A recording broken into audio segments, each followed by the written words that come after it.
Hello and welcome to the Game Cupboard. My name's Rick and today I'd like to talk to you about Bug Fables on the Nintendo Switch. But just a couple of things before we begin. First of all, I'm going to be trying to keep this as spoiler free as possible, so I won't be talking about the story after the initial setup and I won't be showing footage after the first 4 or 5 hours of gameplay. I'm considering this a spoiler-free review, but I know that other people out there have different ideas to what a spoiler is and isn't, so if you're returning to the channel, you know the deal by now. It's the same with every video I do. And if you're new here, consider yourself told. That's how we do things around here. Also, while I've got your attention, please remember to like the video and subscribe to the channel if you enjoy what I do here. But now that that's all out of the way, let's get on with it.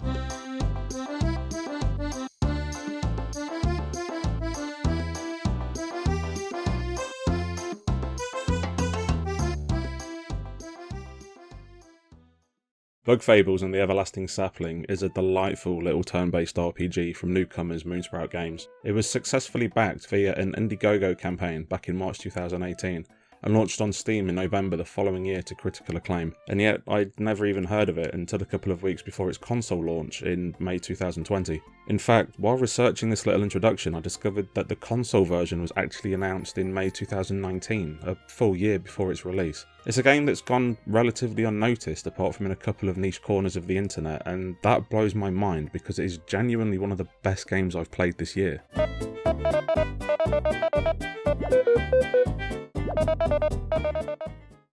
Bug Fables follows a small group of adventurers as they travel around the land of Bulgaria. After finding an ancient artifact during their first adventure together, the three friends are commissioned by the Queen of the Ant Kingdom to find the remaining artifacts that could lead them to the legendary Everlasting Sapling. The story goes that whoever eats the leaves of the Everlasting Sapling will be granted eternal youth and untold strength. The story on its own is fine. It's a fun MacGuffin hunt that we've seen countless times before in countless other games.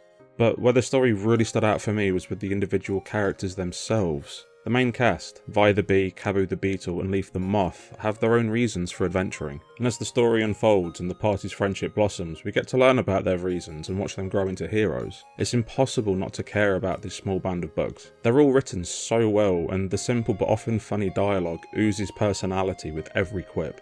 And that's all I'm going to say about the story for spoiler reasons. A lot happens to the party on their adventure, and you should absolutely experience it for yourself.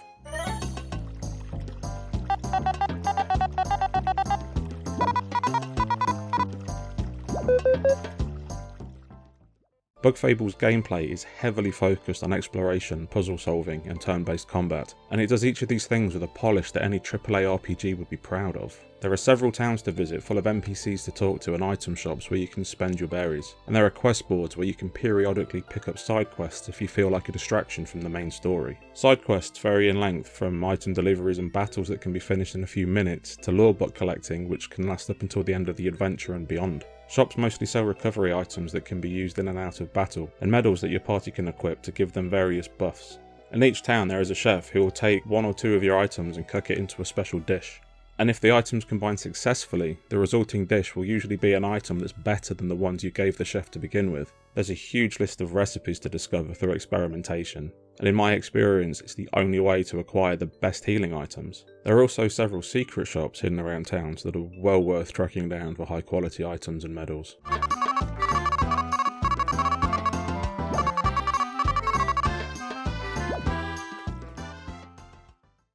There is a huge emphasis on environmental puzzles, and it doesn't take long for them to become deviously tricky. Each party member has a selection of abilities that are used to solve puzzles. Early in the game, Vi can use her boomerang to use switches and cranks and pick up items from a distance. Leaf is able to freeze water droplets and enemies, turning them into ice blocks, and freeze geysers bursting from the floor to create platforms. And Kabu is able to use his horn to cut small bushes and move rocks, as well as move ice blocks created by Leaf. But as the story progresses and more abilities unlock, the puzzles become more complicated. You can switch the party leader on the fly, so controlling the right bug for the right puzzle is quick and easy. And many puzzles, especially toward the end of the game, require multiple abilities across all party members to solve. Things can get very tricky, and more than once I'd feel like my thumbs were about to tie in knots. And there were a couple of times where the thing stopping me from moving the puzzle was the perspective of the camera, which felt like a cheap trick. But once I'd learned my lesson, I kept it in the back of my mind while exploring and found a whole plethora of hidden areas opened up around me. and some of the later game puzzles are genuinely brilliant and can easily hold their own against the best puzzles in the Legend of Zelda series. As the party's new abilities unlock and it becomes possible to solve more puzzles, backtracking becomes a big part of the game later on. This isn't as tedious as it sounds, however, thanks to numerous shortcuts to find and unlock, as well as a basic fast travel system in the form of a network of tunnels underneath the Ant Queen's palace that connect to the various settlements throughout Bulgaria. When you first visit a new area, the entrance is blocked, and you can either bribe the ant digging the tunnel for a few berries to open it immediately, or wait until the current chapter has been completed for the tunnel to open for free. I love this system. It really makes the world feel connected and sells the fact that we're playing as bugs.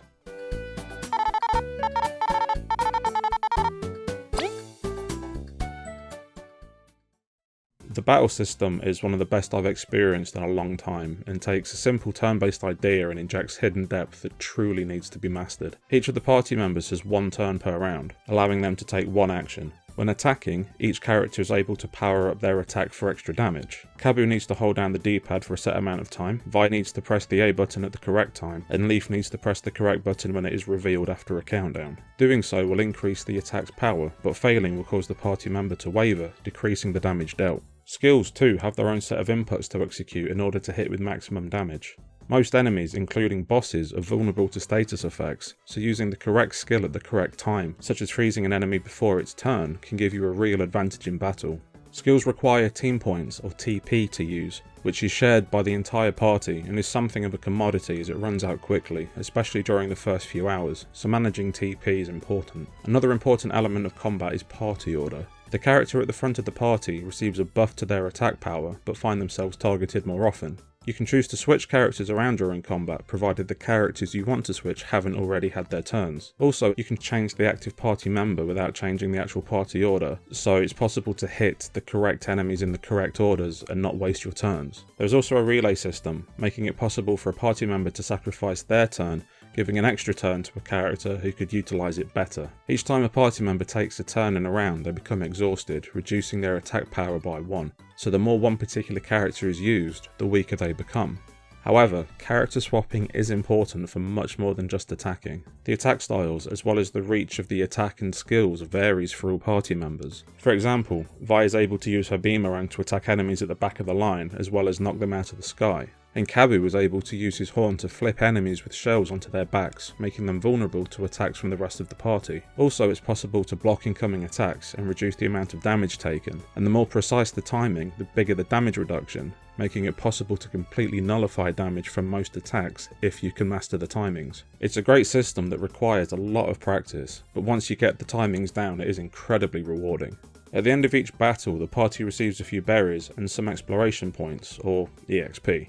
Leveling up, or ranking up as it's called in Bug Fables, is different to what I'm used to and not like anything I've experienced in another game. The party itself ranks up, not the individual members, and instead of base stats such as attack and defense increasing, you get to pick one of 3 things to increase. 1 HP for each party member, 3 TP for the party, or 3 medal points for the party. Attack and defense don't go up naturally, so you don't actually ever hit harder or take less damage, at least not without medals. You just find yourself being able to take more hits because you have more HP, or be able to cause more damage overall due to being able to use more skills or equip more medals. But I found that most of my improvement during battle was due to me getting better at playing the game. Being able to input the correct button prompts quick enough or nailing the timings for super blocks. Ultimately it comes down to your own mastery of the combat system, and I absolutely love that. Despite having to admit I struggled with the combat system at first as I kept getting the quick time button presses incorrect. Whenever A, B, X or Y would flash up on my screen, my thumb would automatically go to where the button was on an Xbox controller and I'd fail. Luckily, the amount of time given to you to enter the correct input is generous to say the least, and after a bit of practice, I was able to reprogram my brain. Once I had the QuickTime button presses under control, I was able to focus on combat as a whole, and I found it to be deceptively deep and steeped in strategy. Swapping characters is much more important than it first seems, and taking a moment to really think before attacking can be the difference between taking out the enemy before their attack round, or needlessly wasting TP. Using Vi to knock multiple enemies out of the sky, or Kabu to flip them over so Leaf could use a devastating ice attack became a common tactic while exploring the land of Bulgaria, and bombarding bosses with Vi's poison needles to damage them over time, while Leaf assaulted them with as much ice magic as I could in an attempt to freeze them and cause them to miss a turn, giving me a free round to heal up and restore TP before the boss thawed out and the battle continued, quickly became the norm. Even a simple tactic like making sure I stunned an enemy before engaging so I started the battle with an extra attack became essential. It's a simple battle system that's easy to get to grips with, but there is a surprising amount of hidden depth, and I can't wait to see how other players will find ways to exploit it over time.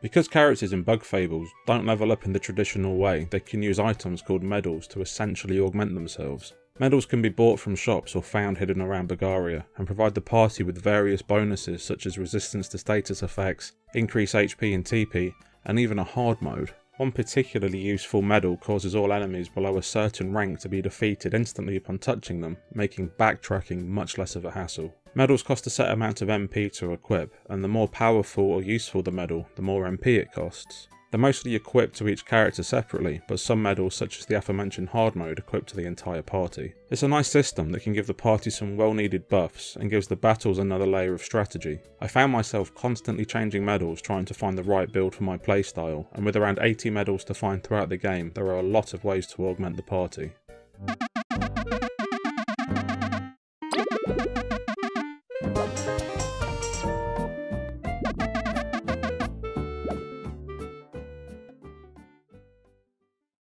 Bug Fables is a truly charming game to play, helped in no small part by its lavishly cartoon-like visuals.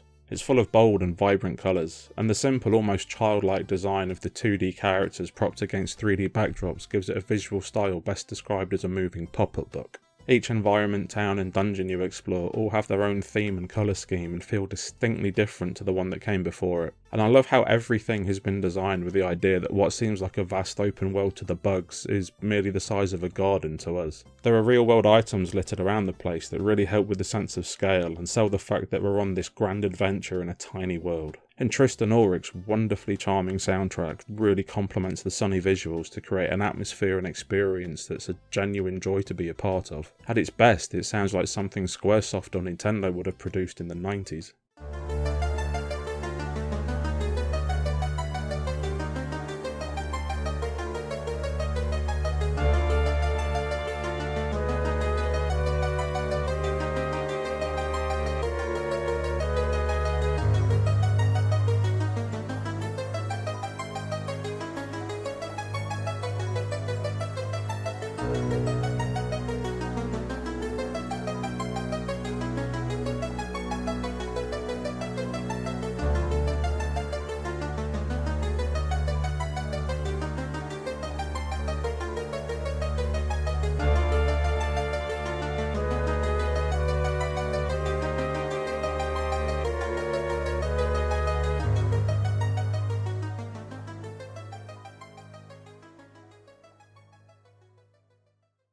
I'd say I'd been fairly positive until now, but it wouldn't be a Game Cupboard review without just a couple of nitpicks, so here we go. A lot of the environmental puzzles revolve around platforming, and that can sometimes be a problem with the perspective and 2D character design. There are several times where I was sure I'd made a jump or lined up the beamer incorrectly and completely missed my target, and it could start to feel frustrating after a few attempts. The biggest issue for me, however, was item management. The party can only carry a set amount of items at a time, and the spaces fill up quickly with junk, so there was a lot of needless micromanagement going on. Bag space can be upgraded eventually, but it doesn't make much of a difference. It just fills up with trash quickly again, and the micromanagement continues as normal.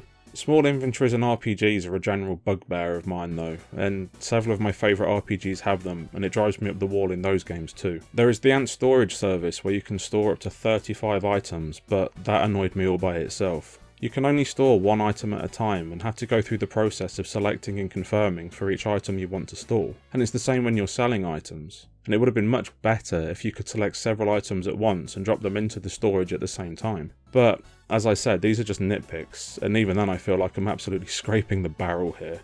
Bug Fables: The Everlasting Sapling is hands down one of the best games I've played this year. It came out of nowhere and completely sucked me into its world. It's an original IP that shamelessly flaunts its inspirations and ultimately feels like a celebration of these things as opposed to a rip-off. I love the Hollow Knight meets Paper Mario style visuals and the classic Squaresoft sounding score.